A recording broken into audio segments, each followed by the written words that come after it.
السلام علیکم ورحمۃ اللہ وبرکاتہ۔ چمکتے دمکتے، ہنستے مسکراتے، اچھلتے کودتے، ننھے ننھے مننے مننے اور ننھے منوں سے کچھ بڑے ساتھیوں، کہانی زبانی کی جانب سے خوش آمدید، جہاں آپ سنتے ہیں روزانہ کئی طرح کی رنگ برنگی کہانیاں۔ آج ہم آپ کے لیے لائے ہیں کوریا سے ایک کہانی۔ جانتے ہیں نا، کوریا ایک ملک ہے، بڑے بہادر لوگ ہوتے ہیں وہاں کے۔ کہانی کا عنوان ہے بھینسے کے سینگ، اور اسے آپ کے لیے لکھا ہے احمد عدنان طارق نے۔ تمام کسانوں کو اپنے بھینسے بہت پسند ہوتے ہیں۔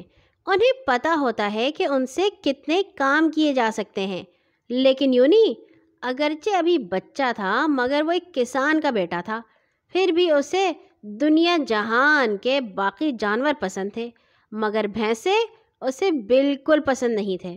وہ ان کی بجائے گھوڑوں کو بہت پسند کرتا تھا۔ بھینسا انتہائی سست جانور ہے، جبکہ گھوڑوں پر سواری کی جا سکتی ہے، انہیں آسانی سے ہانکا جا سکتا ہے، اور تو اور ان میں ٹانگے میں بھی جوتا جا سکتا ہے۔ بھینسے کے بارے میں اس کا خیال تھا کہ ایسے جانور کو کیسے پالا جا سکتا ہے جس کے سر پر سینگ بھی ہوں۔ اس کے علاوہ اسے بھینسے کی سب سے بری عادت یہ لگتی تھی کہ وہ ہر وقت اٹھتے بیٹھتے جگالی کرنے میں مصروف رہتا۔ ایسا لگتا جیسے اس نے منہ میں چیونگم رکھا ہوا ہے اور ابھی اس سے کوئی بڑا غبارہ بنے گا۔ ان ساری وجوہات کے علاوہ ایک دن کچھ ایسا ہوا کہ پچھلی اگلی ساری کسریں ہی نکل گئیں۔ یونی جس چھوٹے سے گاؤں میں رہتا تھا وہ صرف 10-12 گھروں پر مشتمل تھا، اور ان گھروں کے سامنے بڑا سارا میدان تھا جسے تمام گاؤں کے لوگ چاول چھڑنے کے لیے استعمال کرتے تھے۔ یہ میدان پہاڑوں کے درمیان ایک وادی میں تھا، اور اس میدان اور پہاڑوں کے درمیان اونچے نیچے راستوں پر چاول کی فصل کاشت کی جاتی تھی۔ لہٰذا گاؤں کے لوگوں کے لیے اگر یہ چاول چھڑنے کے لیے میدان تھا تو بچوں کے لیے کھیلنے کودنے کا۔ آج کل موسم بہار تھا، یعنی دھان کی فصل بونے کا موسم۔ چاول چھڑنے کے میدان میں ہی ایک بڑا سا شاہ بلوط کا درخت کھڑا تھا، اور آج اس درخت سے ایک بھینسا بندھا ہوا تھا جو بھورے رنگ کا تھا، مگر اس کی آنکھیں سیاہ تھیں اور جسم کا کچھ حصہ بھی۔ اس بھینسے کے کھر بھی سیاہ تھے۔ اوپر شاہ بلوط کے درخت کی شاخیں موسم بہار کی وجہ سے سبز ہو رہی تھیں۔ دوپہر کا کھانا کھانے کے بعد یونی نے تھوڑا سا قیلولہ کیا، پھر اپنا گیند لیا اور چاول چھڑنے کے میدان میں کھیلنے کے لیے روانہ ہو گیا۔ اگرچہ گیند پرانا اور پھٹا ہوا تھا مگر یونی کو بے حد پسند تھا۔ مگر جب وہ میدان میں پہنچا تو وہاں ایک خوفناک شکل والے بڑے سائز کے بھینسے کو دیکھ کر حیران رہ گیا، جو بڑے غصے سے اس کی طرف دیکھ رہا تھا۔ یونی کے منہ سے حیرانی میں چیخ نکل گئی اور آنکھیں پھیل گئیں۔ وہ بڑی دیر اسے حیرانگی سے بغیر ہلے جلے بھینسے کی ایک ایک حرکت دیکھتا رہا۔ تھوڑی دیر کے بعد بھینسے کی دم میں مکھیاں اڑانے کے لیے حرکت ہوتی، اگرچہ ایسا لگتا تھا جیسے اس بھینسے کی دونوں آنکھیں دور آڑو کے درخت کے پتوں پر مرکوز ہیں، مگر شاید بھینسا کچھ اور سوچنے میں مصروف تھا، بلکہ صرف مزے سے جگالی کرنے میں مصروف تھا۔ پھر جیسے جیسے یونی کا خوف ختم ہوتا گیا اس کا تجسس بڑھتا گیا، اور اسی تجسس کو دور کرنے کے لیے وہ دھیرے دھیرے بھینسے کے بالکل قریب چلا گیا۔ مگر جب اسے بالکل امید نہیں تھی، اچانک بھینسے کے جسم میں حرکت ہوئی۔ اس نے اپنا منہ یونی کی طرف موڑ دیا۔ یونی بھونچکا رہ گیا، جیسے کاٹو تو بدن میں لہو نہیں۔ اس نے جلدی سے اپنا گیند دونوں ہاتھوں میں پکڑ کر اپنی کمر کے پیچھے کر لیا۔ اسے اب مکمل یقین تھا کہ بھینسا اس سے اس کی گیند چھیننا چاہتا ہے، لیکن ایسا نہیں ہوا۔ بھینسے نے اپنی لمبی زبان منہ سے نکال کر اپنے چہرے پر دائیں بائیں پھیری اور اپنی دم کے جھاڑو کو ادھر ادھر ہلایا، پھر اپنی آنکھیں بند کر لی اور دوبارہ جگالی میں مصروف ہو گیا۔ یونی نے ابھی بھی گیند کو بڑی سختی سے تھاما ہوا تھا، اور وہ اچانک سوچنے لگا کہ گھوڑوں کے سینگ کیوں نہیں ہوتے؟ اگر ایک گھوڑے اور بھینسے کے درمیان لڑائی ہو جائے تو آخر کون جیتے گا؟ لیکن اس نے اس لڑائی کے بارے میں جتنا سوچا اسے یقین ہو گیا کہ بھینسا صرف اپنے سینگوں کے بل بوتے پر جنگ جیت جائے گا۔ اسے گھوڑوں سے اتنی محبت تھی کہ وہ ان کے ہارنے کا سوچ کر ہی اداس ہو گیا۔ ادھر اب یہ بھینسا اس کے لیے پہیلی بنا ہوا تھا کیوں اسے لگ رہا تھا کہ مسلسل کچھ کھا رہا ہے۔ اس نے بڑے ہی غور سے بھینسے کا بار بار جائزہ لیا کہ وہ آخر منہ میں کچھ تو ڈالے گا، مگر پھر بھی وہ منہ ہلائے جا رہا تھا۔ اب یونی کا تجسس آہستہ آہستہ کم ہو رہا تھا اور بھینسے میں اس کی دلچسپی بھی ختم ہو رہی تھی۔ وہ پیچھے مڑا اور اپنی گیند سے کھیلنے لگا۔ وہ ہوا میں گیند کو اچھالتا، پھر زمین پر گرنے سے پہلے اسے دبوچ لیتا۔ ایک بار اس نے گیند کو ہوا میں اچھالا، لیکن واپسی پر گیند کو دبوچ نہ سکا۔ اس کا گیند ایک پتھر سے ٹکرایا اور پتھر سے لگ کر لڑکتا ہوا سیدھا بھینسے کے نیچے چلا گیا۔ یونی بھی اس کے پیچھے دوڑا، پھر اچانک رکنا پڑا کیونکہ گیند کے پیچھے وہ بھی بالکل بھینسے کے قریب چلا گیا تھا۔ اب اسے سمجھ نہیں آ رہی تھی کہ وہ آخر کیا کرے۔ بھینسا اپنی آنکھیں آدھی کھول کر جگالی کر رہا تھا۔ نہ تو اس نے گیند کے قریب آنے پر کوئی حرکت کی اور نہ ہی اس نے یونی کے قریب آنے کی پرواہ کی۔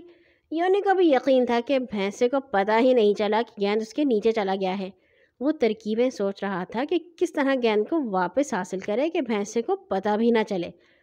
اس نے اپنی آنکھیں بھینسے پر رکھی اور آہستہ سے اس کے پیٹ کے نیچے پڑے گیند کو اٹھانے کے لیے بھینسے کے قریب جاتا رہا۔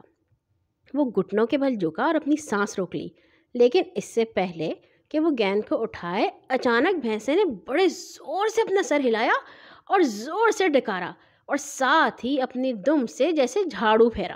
یونی گھبرا کر فوراً بھینسے کے نیچے سے نکلا۔ وہ سر سے پاؤں تک خوف سے کانپ رہا تھا۔ وہ ہتھیلیوں کے بل پیچھے ہٹا اور کھڑا ہو کر اپنے پاؤں زور زور سے زمین پر مارنے لگا۔ اس کے منہ سے بھینسے کے لیے کچھ برے الفاظ بھی نکل رہے تھے۔ ادھر بھینسے نے ایک دو دفعہ اپنے کان مکھیاں اڑانے کے لیے ہلائے اور دوبارہ جگالی کرنے لگا۔ وہ ایسا ظاہر کر رہا تھا جیسے کچھ بھی نہ ہوا ہو۔ یونی بہت پریشان تھا۔ وہ آلتی پالتی مار کر بیٹھ گیا اور دونوں ہاتھوں میں اپنا چہرہ تھامے سوچنے لگا کہ وہ اپنا گیند کیسے واپس لے۔ اسے اس بات پر بھی غصہ آ رہا تھا کہ جب یہ گیند بھینسے کی نہیں ہے تو پھر مجھے واپس کیوں نہیں لینے دیتا؟ کیا مجھے اس کی مرمت کے لیے ایک چھڑی درکار ہے؟